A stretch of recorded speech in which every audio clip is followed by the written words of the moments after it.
Good morning, welcome back to my channel. তো সকাল সকাল চায়ের সাথে ব্লগটা শুরু করছি। এখন বাজে সকাল 9টা। ঘরের অবস্থা খুবই শোচনীয়, এগুলো দেখার মতন নয়, তাও কি করব, ব্যাকগ্রাউন্ড তো দেখাতেই হবে।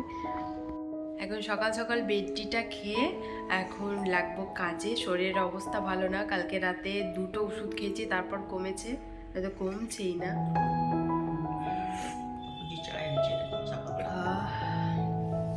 মাথাটা একটু ছাড়লো, জানো, মাথাটা খুব যন্ত্রণা করছিল। আর আজকে প্রচুর কাজ আছে। নতুন করে সংসার সাজানো মানে তোমরা তো জানোই যে কত রকম সব কিছু করতে হয়, সে হচ্ছে ব্যাপার। তো চলো, আবার পরে দেখা করবো তোমাদের সাথে। হ্যাঁ, কাজ করতে করতে দেখা করবো, কারণ এখন চাটা খাই। এই যে দুজন মিলে বসেছি চা খেতে, চাটা খাবো, খেয়ে লাগবো কাজে। ঘরের অবস্থা এত খারাপ, রীতিমতো আমার কান্না চলে আসছে। অন্য সময় হলে কোনো ব্যাপার থাকতো না, কিন্তু যেহেতু আমার শরীরটা খারাপ, আমি ভাবছি একা হাতে আমি কী করে করবো এত কিছু। ও একটু বাইরে যাবে, ওর একটুখানি বাইরের কাজ আছে, তো ওটাই ভাবছিলাম যে আমাকে তো একা একাই সব করতে হবে। তারপর ও আমাকে বললো যে তোমাকে একা একা কিছু করতে হয় না, যেটুকু তুমি পারবে সেটুকু করো, বাদ বাকিটা আমি করে দেবো। আর অ্যাকচুয়ালি কী বলো তো, আমি কারোর হাতে সেরকমভাবে কাজ ফেলতে পারি না। যখন হয়তো করবে ও এসে, কিন্তু তারপরও আমি দেখলাম যে আমি যতটা পারি আমি করে রাখি, আর যতটা করতে করতে আমি প্রায় টোটালি করে ফেলেছিলাম। তারপরও কিছুক্ষণ পরেই চলে এসেছিলো, বেশি লেটও করেনি। বাইরের কাজটা ও বললো যে পরে সারলেও হবে, তাই কিছু কাজ পেন্ডিং রেখেও চলে এসেছিলো। যেহেতু আমার শরীরটা খারাপ ছিল, আমি একা হাতে সব কিছু পারবো না, তার জন্য আর কি। তো শরীর ভালো থাকলে কিন্তু আমি কারোর উপর ভরসা করি না। আমি অ্যাকচুয়ালি কোথায় থেকে যে কি শুরু করব কিচ্ছু বুঝতে পারছি না। মানে কাজের পুরো সেই তালগোল পাকিয়ে গেছে, জানো তো। ফার্স্টে তো ওই ইয়েটা গোছ করলাম, কাভারটা, তো ওটা গোছ করার পর আবার ঢুকবো হচ্ছে রান্নাঘরে কিছু সামান গোছ করলাম বলে মোছামুছি করলাম। এই যে, আর এখনো কিছু বাকি আছে বলতে মানে একটা কি বলবো, মেয়েদের হাতে ধরো সংসারটা দেখবে, সংসারে মানুষ যদি বাড়িতে না থাকে তো জিনিসপত্র বুঝতেই পারছো কি হবে। তো এই যে এই জিনিসগুলো আমাকে সব এখন ধুতে হবে, মানে এত হালাত খারাপ, এগুলোকে মানে নেওয়ার মতন না। যেহেতু ও ধরো এতদিন ইউজ করেছে, তাই নোংরা হয়ে গেছে প্রচন্ড পরিমাণে। আর শরীরের অবস্থা কি বলবো, একদম খারাপ, পারছি না। আস্তে আস্তে যেটুকু পারছি সেটুকু করছি কাজ। আর ও গেল বাজার আনতে, তো কিছু নেই তো ঘরে ধরো। আর এই ঘরটা নতুনই নেওয়া হয়েছে। এই ঘরটা, ও আগে যে ঘরটাতে থাকতো ওটাতে আমি আগে থাকতাম। এই সেই নতুন করে সংসার পাতলে যেমন হয়, সেম মানে সেরকম পরিস্থিতি এখন।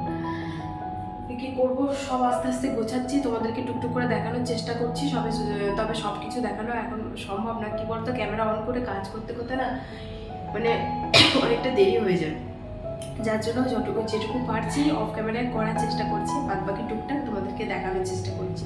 তো দেখতে থাকো ব্লগটা, আশা করি তোমাদের ভালো লাগবে অনেক। ও গেছিলো বাজারে একটু খাবার আনতে, কারণ নাস্তা এখনও পর্যন্ত কিছু খাওয়া হয়নি। 11:30 মতন বেজেই গেল প্রায়। তো তাই বাড়িতে তো কিছু বানানো হবে না, এখন সব কিছু ধর নোংরা পড়ে আছে, এবার কী করেই বা এত নোংরার মধ্যে বানাবো। যার জন্য ওকে বললাম যে বাইরে থেকে কিছু নিয়ে এসো, পুরি টুরি কিছু নিয়ে এসো, পুরি না হলে পরোটা, যাই হোক কিছু নিয়ে আসবে। আর এদিকে আমি চলে এসেছি এখন সব কিছু গোছাতে। আর এগুলোতে সব বাসন ছিল, প্রচুর বাসন ছিল, এখনও ও ঘরে অনেক আছে, ওগুলো সব নিয়ে আসতে হবে। তো এখন বাজে 12টা মতন, আর এখন সবেমাত্র মানে সমস্ত কাজ বাজ সারা হলো আমার। আর এখন বসেছি আমরা নাস্তা করতে, মানে ঘরে তো কিছু বানানো হয়নি, কারণ এখন প্রচুর পরিমাণে ধুলো সব কিছু পরিষ্কার। আর ওদিকে পুরি নিয়ে এসেছে, আর তরকারি নিয়ে এসেছে, ওটাই আমি খাবো। খেয়ে দিয়ে আবার এখন রান্নাঘরে প্রচুর বাসন আছে, বাসনগুলো সব মাজতে হবে, সব ধুলো পড়েছে। আর কি করতে হবে জানো, আর তারপর স্নান করবো। ও রান্নাটা করবে বললো, বাসন টাসন মেজে স্নান করবো, স্নান টান করে আবার তোমাদের সাথে দেখা করবো পরে। প্রচুর কাজ আছে গো, বিশ্বাস করো, মানে সব কিছু দেখানো তোমাদেরকে সম্ভব না, যেটুকু পারছি দেখাচ্ছি।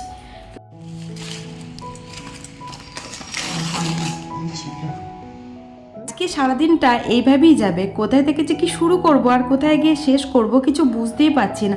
তাও অনেকটা গুছিয়ে ফেলেছি। আর পিছনে যে শিলনোড়াটা দেখছো, ওটা না আগের বার যখন আমি আগে এসেছিলাম, যখন মিক্সিটা আনিনি, যার জন্য ওটা ইউজ করতাম। তো খাওয়া দাওয়া করি, উনি লেগে পড়েছে কাজে, কারণ যেহেতু আমার ঠান্ডা লেগেছে, যার জন্য আর কি ওই করে দিচ্ছে, ওকে কিচ্ছু করতে দিচ্ছে না।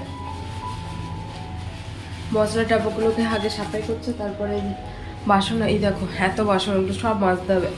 আর সরি, আর বাজার গেছিল, আলু এনেছে, পালং শাক আর বাঁধাকপি এনেছে, টমেটো, আদা রসুন পেঁয়াজ। ও সব কিছু একা হাতে সামলাচ্ছিল, দেখে খুব কষ্ট লাগলো। বিশ্বাস করো যে শরীর খারাপ ঠিক আছে, কিন্তু তাও তো বসে থাকলে হবে না, কারণ সংসারটা যেহেতু আমাদের দুজনেরই, তাই দুজনকেই কাজ করতে হবে। আর এই যে আমিও লেগে পড়লাম, জলের কাজ করব না ঠিক কথাই, কিন্তু এই যে শুকনো কাজগুলো তো করতে পারি। তো চলো এগোটা করে আমি স্নান করে আসবো।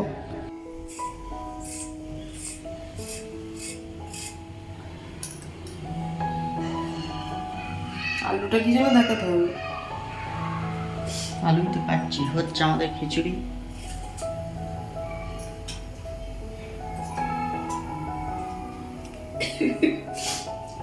স্নান টান করে বসিয়ে দিয়েছি খিচুড়ি, আর খিচুড়ির দায়িত্ব হচ্ছে সঞ্জুর, যেহেতু অনেক কটা বাসন টাসন মেজেছে, তার জন্য বললাম যে আমি বসিয়ে দিচ্ছি। তবে করবে ও ভালো করে বেশ খিচুড়িটা। আর কি বলতো, আজকে আর কিছু খেলাম না বলতে, ওই ওই ইয়েটি এনেছে তো, পালং শাকটা এনেছে, খিচুড়ি করি একটুখানি। চালে ডালে বসিয়ে দিলাম, বাস হয়ে গেল। এই যে আলু, টমেটো, আর এইটা জানো, এইটা আমাদের গাছের লঙ্কা, সঞ্জু লাগিয়েছিল, মা আবার এক কৌটো প্যাক করে দিয়েছে।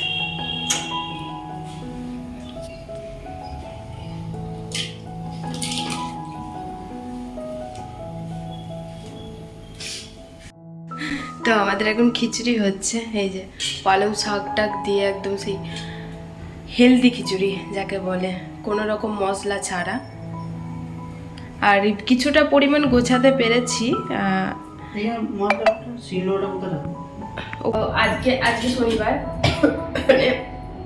রবিবারেও বাড়িতে থাকবে, আর সোমবার থেকে কাজে যাবে। সোমবার থেকে আমার একটু একা একা ফিল হবে।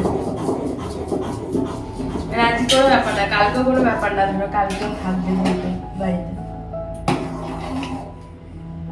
কিন্তু সোমবারে তো আমাকে একা লাগবে না। খিচুড়ির সাথে ভাবছিলাম যে কি করব, তো ওকে বললাম যে ডিম ভাজবো। ও বললো যে নিরামিষ যখন খাচ্ছি তাহলে আজকের দিনটা নিরামিষ খাওয়া যাক, কারণ আজকে যেহেতু শনিবার ছিল। আর বাড়িতে তো নিরামিষ বলতে ওই বাড়ির মধ্যেই নিরামিষ খেতাম, কিন্তু বাইরে তো আঁশ খেতাম, তার জন্য আর কি আজকের দিনটা শনিবারই পেলে নিলাম। তো নিরামিষই করলাম, আর একটু আলু ভাজলাম, এই হচ্ছে খাবার আমাদের। তো ও বাড়ছিল খিচুড়িটা, আর অনেকটা বেলা হয়ে গেছিলো, যেন খিদেও পেয়েছিল খুব। সে কোন সকালে খেয়েছি বলো, 2টো পুরি, তারপর তো আর কিছু খাওয়া হয়নি। আর কাজ করলে দেখবে তাড়াতাড়ি খিদেও পেয়ে যায়, যেহেতু আজ সারাদিন একটুও রেস্ট পাইনি, দুজনেই একদম কাজে মগ্ন ছিলাম। তো চলো এখন ভরপেটটা লাঞ্চটা করে নিই। আর এই যে খিচুড়ির রঙটা দেখেছো কি সুন্দর হয়েছে, আর এত টেস্ট হয়েছিল। আর নানা রকম সবজি দিয়ে করলে দেখবে এমনিতেই টেস্ট হয়। তবে এখানে কিন্তু অতটা ঠান্ডা পড়েনি, তবে ঠান্ডা কিন্তু পড়লে আমাদের কিন্তু রোজেরই খিচুড়ি হবে। তো এখন বাজে সন্ধ্যে 7টা, আর ঘুম থেকে উঠলাম একটু আগে, ঘুমাচ্ছিলাম দুপুরে খাওয়া দাওয়া করার পর। আর ও গেছিল বাজারের দিকে, একটু চলে এসেছে না। হ্যাঁ, আমি কালচিটা আমার কাছে টেনেছি আমি। খোঁজো সবসময় কই করো না সব জিনিস। যাই হোক, এখনো ওষুধ নিয়ে আসলো, কারণ আমার শরীর প্রচণ্ড খারাপ।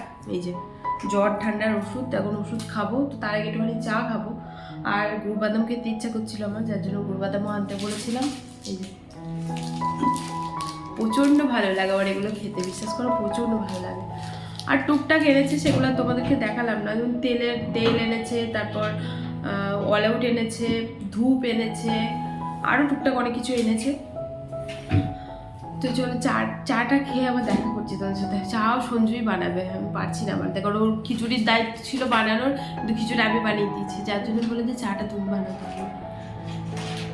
আর একটু আগে আমার গলা দিয়ে সাউন্ড বেরোচ্ছিল না, মানে গলা পুরো বসে গেছিল, কিন্তু এখন একটুখানি বেটার লাগছে, তার জন্য তোমাদের সাথে কথা বলিনি। উঠেছে 6:30টার দিকে, তারপর আধ ঘন্টা বসেছিলাম চুপচাপ, একটু গরম জল করলাম, গরম জল করে গলাটাকে নুন দিয়ে সেই কি করে না, মানে অনেকক্ষণ নিয়ে থাকে গলার মানে মুখের মধ্যে, ওরকম নিলাম আর কি। তো তারপর একটুখানি মনে হচ্ছে বেটার, মানে কমলো, একটুখানি কমার পর তারপর তোমাদের সাথে কথা বললাম।